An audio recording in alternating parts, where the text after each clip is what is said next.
I speak. Let's keep with the theme of elation because we usually descend into grief and despair. We descend into grief. But I was going to work backwards. I was going to actually start at the beginning and to get to here. But let's actually work backwards because you do mention something that I think it's important. We all have our critiques of the Biden presidency. Danielle and I have tried to be very honest, but I also give him credit where credit's due, where he has tried with the type of gridlock that he has to endure and the extremism to actually promote what were progressive economic policies that you and I know 5 years ago were seen as too extreme. Student loan debt, raising the wages, making rich people pay their taxes, dealing with drug companies to lower prescription drug prices. I mean, he didn't get to do it all, but, not only build back better, but, all of his intended investment in caring, from family and medical leave paid to raising wages for people who care for our children and our elders. I mean, it was a social democratic project, that his whole proposal didn't get there, but the stuff that got there was great, but the stuff that didn't get there was aspirational and, not something that I've seen. I'm kind of old, but in my lifetime from any president. Yeah, and the interesting aspect of this is that it's also grassroots, because as you and I are talking, what we're witnessing, UPS workers went on strike. We're seeing big auto workers on strike. We're still seeing Writers Guild, which negotiated, but SAG is still on strike. Starbucks workers on strike. So the question I have for you in relation to this book, at this particular moment, Joan, what happened that allowed this groundswell, especially when it comes to labor, to say F you to the 1% that has peddled them these myths and lies that we will uncover in the conversation that you covered in your book, that has allowed people to just be screwed and just take it? I think it's a combination of the absolute debunking of the idea that Republicans are for the working class. I mean, I don't know how that ever built up. It was never true, but it got there. And then allegedly Donald Trump was a populist, which he wasn't. The guy who lives in Mar-a-Lago and previously at Trump Towers. Yeah. Avenue and, all that. Although he's actually probably going to be a pauper after these trials. But basically, the guy who pretended to be a working stiff who never worked a day in his frickin' life. There's that. And then I also, I think the pandemic really, really traumatized a lot of people in a lot of different ways. It focused us more on caregivers of all kinds.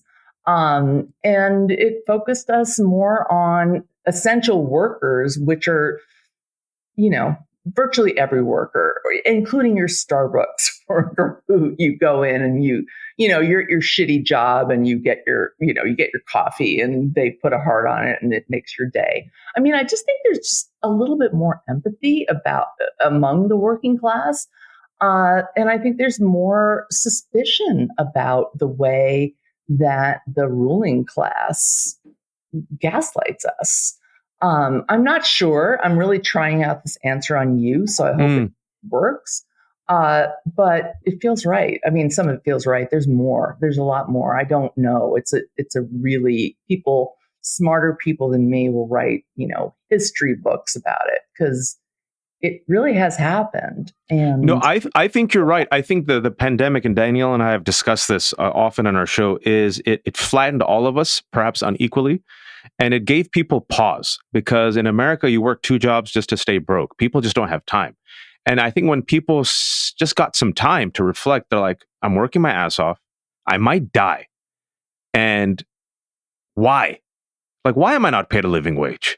Why am I struggling? Why am I working 2 jobs to stay broke while rich people are getting richer? Why did they get PPP loans? Why did I not get PPP loans? Why is my boss, Bob Iger, getting hundreds of millions of dollars and I'm a broke writer who creates content and not getting paid? Right. Who's not necessarily broke. I mean, a lot of them are broke, but even those who are most of them for sure, but even those who are making like a living wage, I mean, that's actually very few of them, but even them are like, they're like,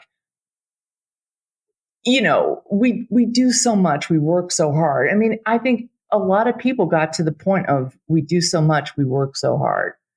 And we're not getting fairly paid. And also, some people really did risk their lives and other people didn't, but they were also like, this is the only life I have. And, I have a friend who died of COVID who was my age. And I saw all this death and disaster. And this is bullshit, man.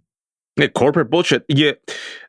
I also think, in addition, the answer I think you've given is accurate, but I would add, and I think you'd agree, is that Republicans are so extreme now, and they're not hiding anything. I mean, as you mentioned, and you mentioned in the book, this has been a lifelong project. It's been going on for 40 plus years, especially with the Reagan presidency that no one talks about, the attack on labor, the attack on workers. He was good. I mean, Reagan's a good president. Republicans, even, I'm a very popular front person. I welcome all the ex-Republicans and the, never Trumpers, but I do, when I get to talk to them, kind of chide them. Reagan was a racist. Sorry, guys. And it hurts them. Oh, it pains them. Oh, it really hurts them. They really feel like, anyway. But yeah, they feel like he belongs on Mount Rushmore. And I'm like, a lot of the problems that we're inheriting are from Reaganomics and Reagan's disease presidency. But it's one of those situations where, at the very least, and I hate saying this, but Reagan compared to Trumpism, there was at least some humanity. There was something. Absolutely. He was global. He pro-immigrant, was diplomatic. And, you're mentioning the cluster F that's happening with the House speakership. And one Republican whose name is eluding me, I mean, I just tweeted that the Democrats got an ad, openly was talking about attacking Social Security, which is why... It was Tom Cole. Tom Cole, there you go. Who is allegedly a moderate. He supported Kevin McCarthy. He is allegedly a moderate. And he was like, we're going to cut Social Security, Medicare, and Medicaid.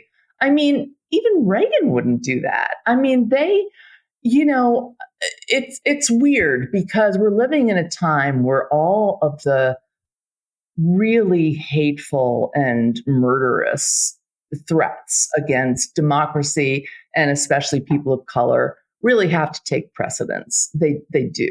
They are the worst. But there's also,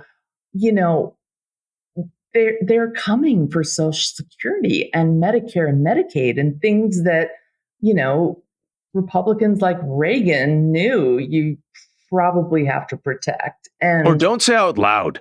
Don't say out loud. I mean, actually, even Trump, I have to say, I'm not praising him because I would never praise him, but even he was kind of like he gets it.